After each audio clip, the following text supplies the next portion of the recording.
दोस्तों, दो दिल कैसे एक हो जाते हैं पता भी नहीं चलता।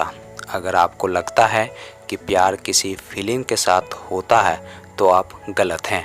प्यार वह पौधा है जिसे पनपने में कई वर्ष लग जाते हैं और यही प्यार सच्चा प्यार का रूप ले लेता है। दोस्तों, ऐसे ही दिल को छू लेने वाली लव स्टोरी आज मैं आपको सुनाने जा रहा हूँ। दोस्तों, यह रितेश और रोशनी की है, जिसके प्यार को पनपने में लगभग 15 वर्ष का समय लगा। इसके बावजूद भी दोनों एक दूसरे के लिए अजनबी थे। दोस्तों, रितेश और रोशनी एक ही विद्यालय के एक ही क्लास में साथ साथ पढ़ते थे। दोनों क्लास के सबसे क्लोज फ्रेंड में से एक थे। दोस्तों, दोनों स्कूल के सबसे अच्छे छात्रों में से एक थे। उन्होंने अंतर तक की पढ़ाई साथ साथ पूरा करने के बाद कॉलेज में भी साथ साथ प्रवेश लिया। दोस्तों, दोनों में गहरी दोस्ती हो गई थी। कॉलेज में भी दोस्त की तरह एक दूसरे के साथ रहते थे। ऐसे में दोनों के साथ साथ होते हुए भी अच्छी पढ़ाई की। क्लास में हमेशा प्रथम स्थान हासिल करते थे, परंतु इनकी दोस्ती में कभी इनकी पढ़ाई में बाधा बनने का प्रयास नहीं किया। अर्थात पढ़ाई का वक्त कॉलेज की स्टूडेंट के रूप में रहते थे। रितेश और रोशनी की दोस्ती धीरे धीरे इतनी गहरी हो गई, अगर किसी दिन रोशनी कॉलेज नहीं आती तो रितेश बेचैन हो उठता, और अगर किसी दिन रितेश कॉलेज नहीं आता तो रोशनी पूरे दिन खोई खोई रहती थी। दोस्तों, दोनों की दोस्ती के गहरे रंग देखकर कॉलेज के स्टूडेंट ईर्ष्या करने लगे। कई बार उन लोगों ने मिलकर इनकी दोस्ती में आग लगाने की कोशिश भी की, फिर भी सफलता हाथ न लगी। और सफलता कैसे हाथ लगती? इन दोनों की दोस्ती और विश्वास और संस्कार से बुनी हुई डोर से बंधी थी। दोनों में अटूट विश्वास था। धीरे धीरे कॉलेज के दिन भी कब गुजर गए दोनों को पता भी नहीं चला। आज कॉलेज में रिजल्ट आने वाला था। सभी उत्सुकता से अपने अपने रिजल्ट को जानने के लिए कॉलेज में जमा हो गए थे।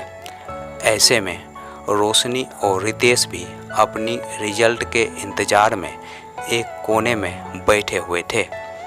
ठीक 12 बजे परिणाम जारी हुआ और रोशनी और रितेश संयुक्त रूप से कॉलेज में प्रथम स्थान प्राप्त किए। दोनों खुश नज़र आ रहे थे। दोस्तों, इतने में रितेश ने भीगी आंखों से कहा, अब तो हमारी कॉलेज की पढ़ाई भी पूरी हो गई। अब हम फिर कब मिलेंगे इसकी कोई गारंटी नहीं है। इस पर रोशनी ने कहा, देखो, ज़िंदगी कहाँ लेके जाती है अब घर वालों के इच्छा पर निर्भर करती है। इसके बाद रोशनी और रितेश अपने अपने घर आ गए।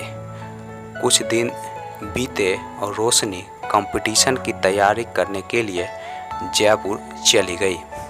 रितेश भी कोटा चला गया। अब दोनों एक दूसरे से अलग हो चुके थे, लेकिन दिल से अलग नहीं हुए थे। दोनों में कोई भी संपर्क साधन नहीं मौजूद था। रितेश के मन में पछतावा था इजहार नहीं करने का। शायद रोशनी भी यही सोच रही थी। तो काफ़ी समय बीत चुका था। रितेश एक इंजीनियर बनकर अच्छी जॉब कर रहा था, तो रोशनी एक डॉक्टर बन गई थी। रोशनी के मन में रितेश का प्यार वैसा ही था जैसे कॉलेज के दिनों में हुआ करता था। दोस्तों, रोशनी अपनी माँ से बताया, रितेश से शादी करना चाहती हूँ।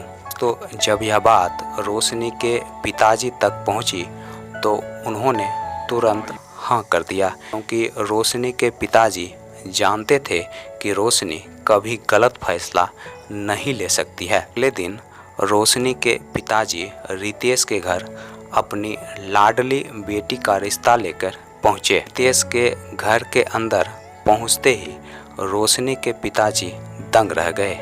घर को देखकर ऐसा लगा मानो कहीं स्वर्ग में उतर आए हैं।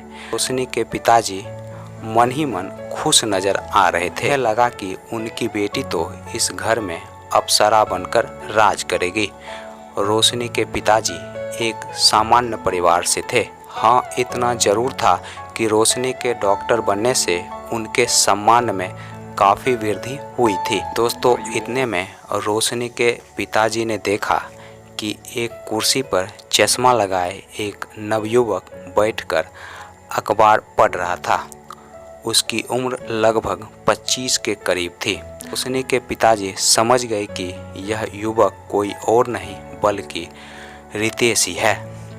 रोशनी के पिता ने खुद को विश्वास दिलाने के लिए उनसे नाम पूछा तो जवाब मिला, सर मैं रितेश हूँ। अब तो रोशनी के पिता को पूरा विश्वास हो गया। फिर उन्होंने रितेश की सारी बातें बता दी। मैं रोशनी का पिता हूँ और रोशनी आपसे बहुत प्यार करती है। वह आपसे शादी भी करना चाहती है, इसलिए मैं अपनी बेटी का रिश्ता लेकर आया हूँ। रितेश ने इस पर कोई जवाब नहीं दिया। फिर भी रोशनी के पिता ने वही बात दोहराई। इस पर रितेश ने कहा कि आपने यह सोच भी कैसे लिया कि मैं एक मेजर का बेटा होकर किसान की लड़की से शादी करूंगा। रोशनी से कह दो कि कॉलेज की दिनों को सपना समझकर भूल जाए।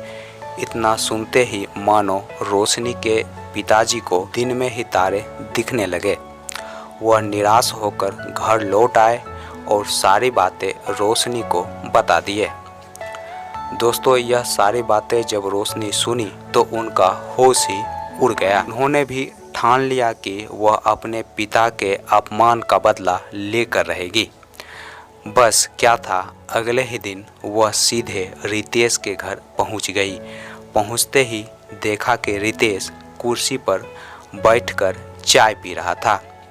रोशनी को समझ में आ गया कि जो व्यक्ति उनसे मिलने के लिए दौड़ते हुए आता था, आज वह मुझे सामने देखकर भी कुर्सी से उठ तक नहीं रहा है। का मतलब इसे अहंकार हो गया है।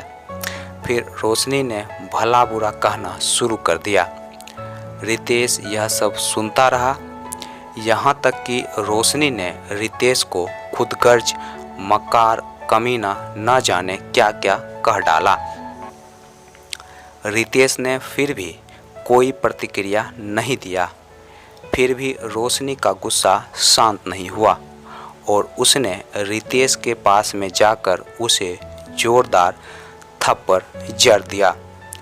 थप्पड़ लगते ही रितेश कुर्सी से लड़खड़ाता नीचे गिर गया। फिर भी रितेश खामोश रहा। इतने में अंदर से रितेश की माँ आई और कहने लगी, बस करो रोशनी, बहुत हो गया। रितेश तुझसे आज भी उतना ही प्यार करता है जितना कि पहले किया करता था, पर वह नहीं चाहता कि उसकी वजह से तुम्हारी भी ज़िंदगी मायूस हो जाए। इसलिए वह तुझसे शादी नहीं करना चाहता है, क्योंकि रितेश का पैर कट चुका है। यह देख रोशनी के होश उड़ गए। अब रोशनी को सारी बातें समझ में आ गई कि रितेश उसे क्यों नहीं शादी करना चाहता था, क्योंकि रितेश नहीं चाहता था कि रोशनी किसी अपाहिज से शादी करे। रोशनी का मन दुखों से भर गया। आँखों से आंसू की धारा बह चली और उसी पल उसने रितेश से कहा कि बेरहम खुदा ने तुम्हारे पैरों पर सितम करके तुम्हें अपाहिज बना दिया, मगर तुम्हारा दिल भी अब भी वही है जो पहले था। कहने का मतलब यह है कि तुम सिर्फ पैर से अपाहिज हो, दिल से नहीं। इसलिए मैं तुमसे ही शादी करूंगी। ऐसा कहकर रोशनी ने उसी पल भगवान को साक्षी मानकर रितेश से शादी कर ली। दोस्तों, यह कहानी आपको कैसी लगी कमेंट बॉक्स में कमेंट करके ज़रूर बताइएगा। और दोस्तों, हमारे इस मेहनत के लिए इस वीडियो को लाइक और चैनल को सब्सक्राइब ज़रूर कीजिएगा।